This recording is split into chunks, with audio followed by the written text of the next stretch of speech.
Well, after Donald Trump's legal team tried to delay it to no avail, jury selection will begin tomorrow in E. Jean Carroll's sexual assault civil lawsuit against the former president. All right, it adds to Trump's mounting legal woes here in the city. Fox 5's Linda Schmidt live in the newsroom with more on what we can expect. Linda. Yeah, hi there, Steve and Natasha. Well, first of all, his lawyers, they had tried to get that trial delayed until the end of May because of all of the attention his Manhattan grand jury indictment received just 3 weeks ago. But a federal judge said no, and Trump's attorney telling me earlier tonight picking a jury should only take a few hours. Former magazine advice columnist E. Jean Carroll will face off in court with former President Donald Trump.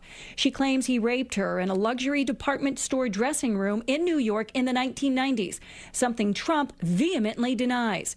Carroll never reported the alleged rape to police. She went public with her accusation in her book in 2019, and Trump responded. Donald Trump publicly denied that accusation and basically said he didn't know her, he never met her, he didn't have any sexual interaction with her, and she's saying he's lying and he is defaming her by making those statements. Trump also called Carroll a nut job, the case a big fat hoax, and said Carroll is not my type.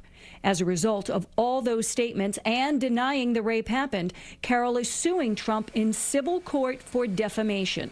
Attorney Ken Belkin is not connected to the lawsuit, but is providing some insight. In New York City, I don't believe Donald Trump can get a fair trial. I think the jury pool in Manhattan is so tainted with anti-Trump sentiment that it's not possible for him to get a fair trial. Jury selection begins Tuesday. I'm not sure how many jurors they're going to have. It can be anywhere from 6 to 12 in a civil case in federal court. And the verdict does have to be unanimous. Criminal defense attorney Matthew Galuzzo is also not connected to this case, but has handled many civil lawsuits. She's not only going to have to prove that the things he said about her were untrue, she's going to have to prove that she was injured in some way, whether it was her reputation or her career prospects, maybe that she suffered emotional damage.